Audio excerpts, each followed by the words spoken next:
Today, if I were in junior high, I would love to be able to live my full, authentic self. As the CEO of 1 in 10, an advocacy group for the LGBTQ plus youth, his goal is to offer a safe space for middle school students, one he never had. Inside the nonprofit's youth center is the new queer blended learning center where students will learn from a curriculum built by Spark Community Schools. Specifically, culturally responsive curriculum in civics and LGBT history, just making sure we're telling stories from every angle, from every perspective and point of view. Traditional subjects like science, math, and reading are also included. And then, at the end of the day, we end with project-based learning, which is something that has been proven to take what you learn in those core subjects and really make it relevant. Because this is a micro school, the teacher-student ratio is 1 to 12. Parents can also tap into the state's universal voucher program to cover tuition. Our tuition is what that voucher amount is, so that it is available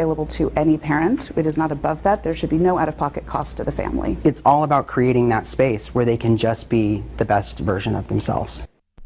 Proud, the best version of themselves. So does this have something to do with education? I noticed they want to be all that they can be, but I thought that was a military slogan. Katie, first of all, the guy was wearing a lifesaver on his jacket. I thought that was interesting. A rainbow lifesaver. What did you say about the inflections?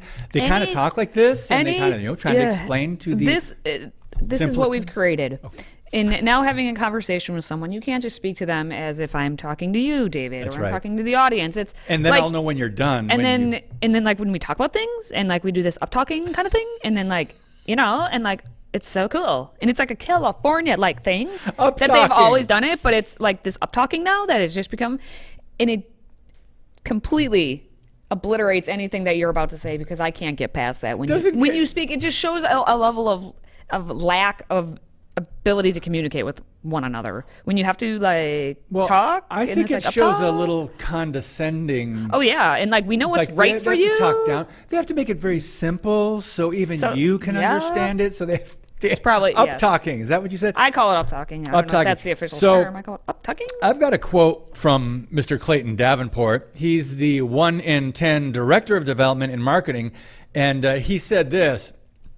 We just had this population of 6th, 7th, and 8th graders that could really benefit from a safe space to be able to really have exceptional education, air quotes, while also having education that pertains to their own identity.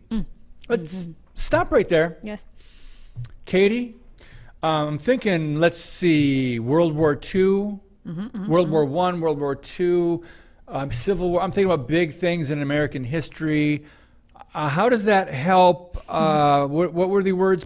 How does that pertain to the individual LGBTQ student's identity? How does that play into what they're learning? How do they change that? All I got from what that statement said was the safe space. And as you recall, in World War II, there were potential bombs coming, and so this duck and cover video was made to learn how the kids could go into their safe space. It's the same concept, David. Wait a minute. The threat though was an actual bomb. Yes. This is their the identity. Threat here is yes, I know. Someone that speaks something you might not agree with and might offend you. Words are the bomb. Yes, words are the bomb, and I must learn how to I need to have a safe space into my safe space to get away from the word bombs. Okay, so the point is, here's a school going up. No surprise, you can educate your kids. Parents have the right to do whatever they want with their own children, although the Democrats disagree with that. But that's what they're doing here. It's an LGBT or a gay, whatever you want to call it, middle school. And they're doing what they want with their own children. Why can't they give us, the rest of Americans, the same right to do what we believe is proper when it comes to our kids' education?